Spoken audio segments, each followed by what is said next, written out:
네, 안녕하십니까. 헵시바입니다. 오늘 사연은요, 이 사연도 굉장히 흔한 내용이죠. 그래서 믿지 않는 남자친구를 만나도 되나요? 라는 사연이에요.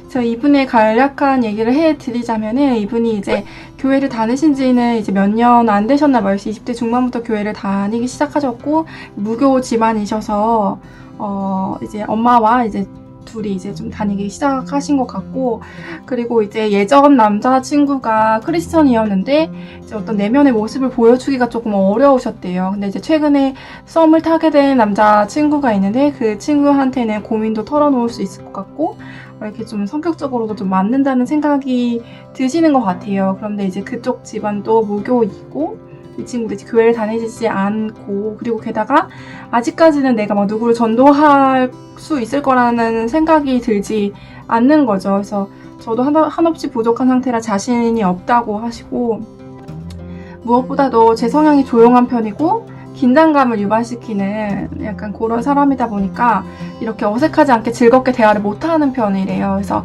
마음을 터놓는 부분이 좀 어려운 부분이 있는데, 이 지금 썸남은 이렇게 뭐 이렇게 온유하고 이렇게 뭔가 이렇게 대화가 통하는 느낌인 거죠. 그래서 이 남자친구를 만나면은 안 되는 건지 막 요런 이제 고민이 되는 거죠. 왜냐면 성향이 조금 원하는 성향을 가졌으니까, 지금 썸남이. 그래서 옛날에 이제 크리스천 남자친구를 만났을 때에 비해서도 훨씬 더 만족스러운 상황이니까 더 고민이 되시는 것 같습니다. 이게 우리의 사연이 참 두부모 자르듯이 이제 간단하면은 사실 고민할 여지가 없는데, 이렇게 복잡한 것들이 여러 가지 맞물려 있으니까 고민이 되는 것 같아요.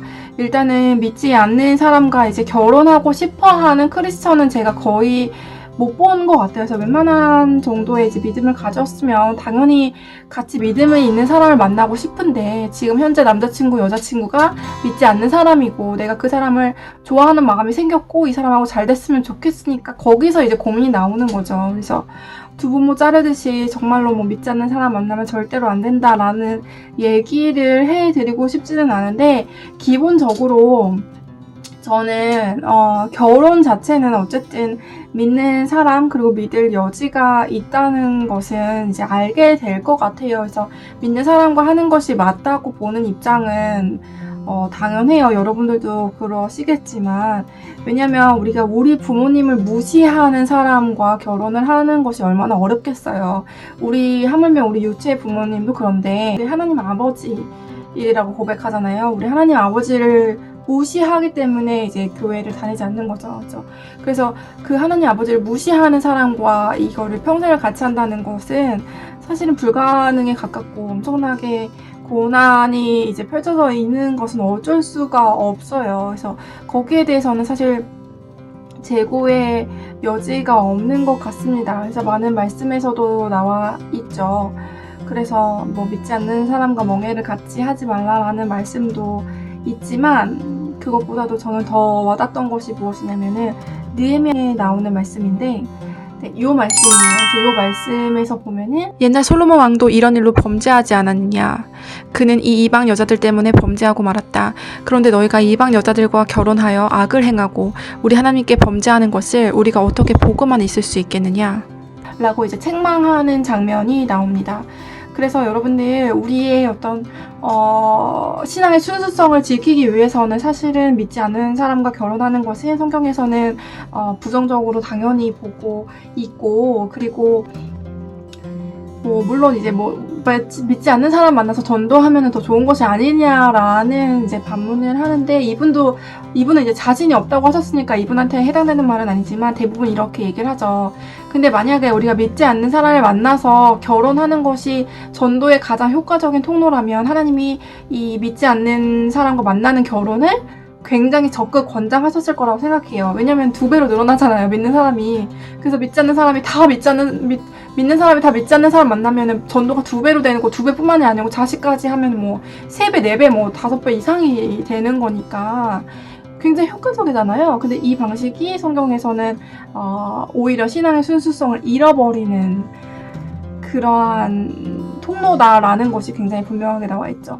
그렇기 때문에 믿지 않는 사람과는 만나지 않는 것을 많이 권장하잖아요. 근데 오늘 사연처럼 지금 믿지 않는 남자친구와 너무 이게 성품도 잘 맞는 것 같고 성향도 너무 마음에 들고 여러 가지로 좋은 거예요. 이럴 때는 어떻게 하냐라고 말씀을 드리면은 사실은 이게 조금 모순적인 것처럼 들릴 수도 있는데 저는 그 사람의 배경을 봐서 어떤 사람한테는 믿지 않는 사람이라도 교제를 시작해도 된다고 보는 입장이 있고 그래도 하지 말라고 제가 권면하는 두 가지 입장이 있어요. 이 두 가지 입장이 어떤 배경에 따라서 조금 제가 다르게 말씀을 드리는데 예를 들어서 이분은 지금 아까 제가 말씀드렸듯이 어떤 사람하고 자연스럽게 소통을 하고 성격으로 이렇게 섞이는 것이 좀 힘들다고 하셨어요. 그래서 회피성 성격 장애가 비슷한 것이 있다고 하셨는데 그러니까 이런 분들한테는 저는 사실은 믿지 않는 분들이라도 교제를 조금 해보실 것을 추천을 조금 드리는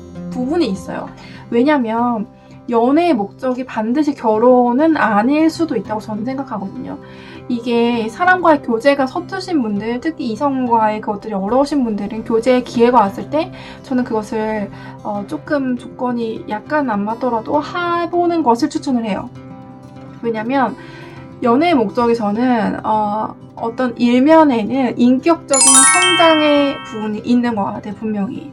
그래서 이 인격적인 성장의 부분을 어떻게 보면은 이용하라는 말은 아닌데 그것들을 이제 조금 성장하는 목적으로 연애를 가져가도 된다는 거죠. 이미 좋아하는 마음이 있으니까. 그리고 통하는 부분이 있으니까.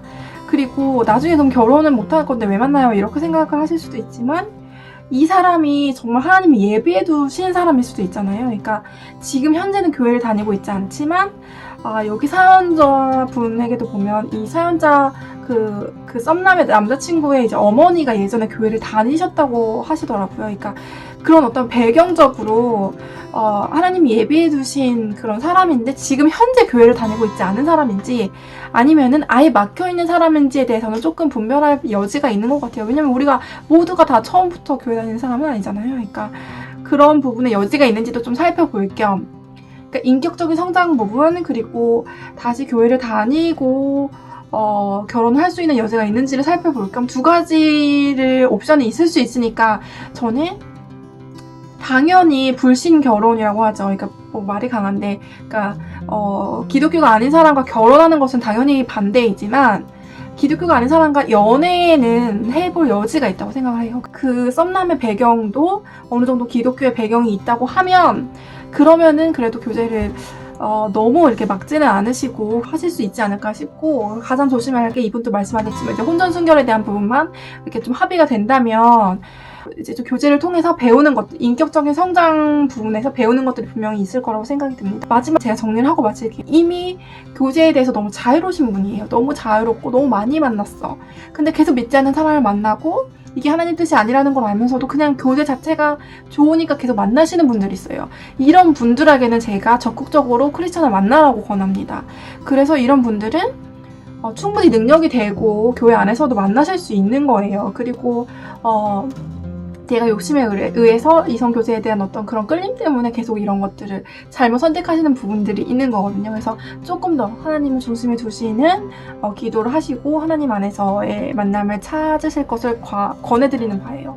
그리고 마지막으로 제가 형제님들한테는 웬만하면 제발 교회에서 만나달라고 부탁을 드립니다. 왜냐면 현실적으로 우리 교회에 형제분들이 적은 것은 사실이잖아요. 그래서 형제분들은 정말 자매님들 교회에 너무 성품 좋고 너무 지혜롭고 너무 예쁘시고 아름다운 자매님들 많아요. 그래서 교회 안에서 못 만난다는 생각하지 않으시고 꼭 만나셨으면 좋겠습니다. 하나님이 우리의 많은 것들을 다 계산하고 계시고 많은 것들을 다 이미 고려하고 계세요. 그래서 어떤 하나의 기준이 부딪혔을 때 분명히 이렇게 기도하고 고민하고 이렇게 하나님 앞에서 씨름하다 보면은 우리가 나아갈 길을 하나님이 알게 해주십니다. 어쨌든 이렇게 고민하는 마음으로 이렇게 매일 보내주시는 청년분들 저는 너무 한 사람 한 사람 너무 귀하다고 생각이 들고 이런 청년들 보면서 우리나라에 미래가 있구나 감사하는 마음이 듭니다. 믿음 안에서 여러분들 오늘도 좋은 선택하셨으면 좋겠고 또 다음 컨텐츠에서 또 만나 뵙도록 할게요. 샬롬.